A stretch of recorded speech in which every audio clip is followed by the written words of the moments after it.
Rashid Alvi, why is it so difficult?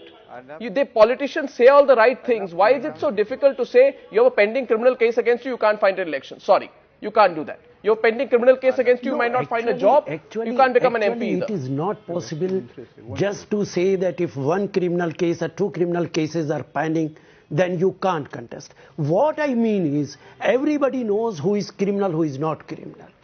All politicians know, people of the country, they know. Unfortunate part of this is that people knowingly that he is a criminal, he is contesting for the parliament, second time, third time, even fourth time, they are elected. No, but Dinesh Trivedi, they are members of parliament, they are members of assembly. Dinesh Our Trivedi, people of the country should also try to understand this. It is only people of the country who can change the system. And it is not necessary that just to become member of parliament, you should have a criminal background. I have contested four parliamentary elections. Not even a single criminal case is pending against me. There is a single FIR has Alvi, ever been lodged against Mr. Alvi. me. So it is absolutely rubbish if you say that without the help of criminals you can't contest for the election. Right. Mr. Trivedi, let me come to you pointedly. You nodded in agreement about the criminalization of politics. Let me ask you a pointed question. There was a worker from your party who went inside a police station, intimidated a police officer, even abused the police officer. What action have you taken against that particular worker? Who's very close to Mamata Banerjee. I was trying to rise above this, and any action by any party, whether it is our member of parliament or anybody, needs to be condemned, and action has been taken. But Arnab, I want to rise much above that, and I want to ask a question through you. When I went to Supreme Court on Vora committee, and I said I as a citizen have a right to know who are these mafias, because Vora committee talks about bureaucrat, police, even the judges, mind you, even the judges, media and police. Now, Arnab, please let me finish. Let me finish. Unless and until, and there is a judgment. In 95, the Honorable Supreme Court has passed their observation.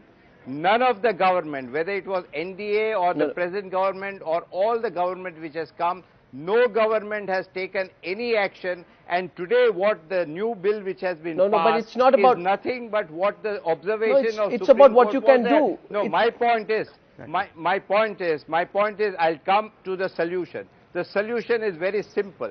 The system does not encourage an honest person to come into politics. Mr. Trivedi, Mr. Trivedi, I'm sorry to interrupt. Even the media doesn't encourage the honest person. I went to Supreme Court. None of the media has come out openly in support of me. I'm sorry to interrupt. Even the parliament, even the member of parliament don't come. Mr. Where Trivedi, the media keeps quiet. Mr. Trivedi, I'm sorry to interrupt, but I have to interrupt again. Maruk asked you a very direct question. She got no reply. Sure. She asked you, and we can play the shot. She asked you. Obviously, the person who walks into allow me to complete. The person who walks into a police station says, "I'll take off the badge of a police officer." Said, "I will slap the police officer."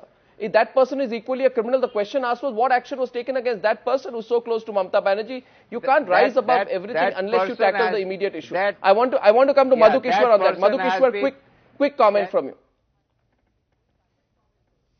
See, I think in this case we should make sure that this person who has been openly seen as being a murderer, firstly, no bail for this person. Secondly, we must insist on a fast-track trial. The case must see conclusion within the next 2 months, because this is an open and shut case.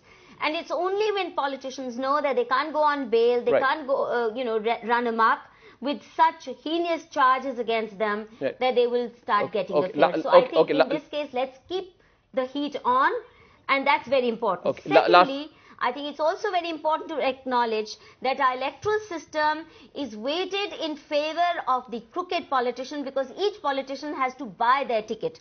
A councillor pays 30 lakh, 40 lakh to get the entry point for contesting. Then he has to spend money, another 30 lakhs, 40 lakhs a municipal councillor spends today in Delhi.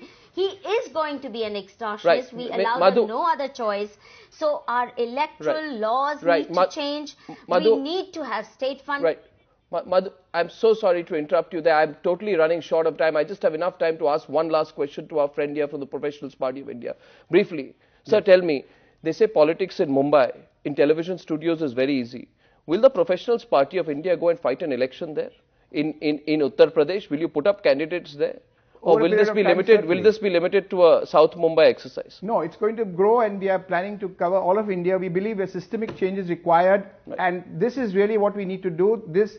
Whatever we are now talking about is beating about the bush. We've been saying the same thing for the last 10 years. We need people who mean serious professional business and who are committed to changing the face of this country. Okay, we'll wrap it up at that point. Let our viewers decide. Thank you so much, all of our guests, for joining us.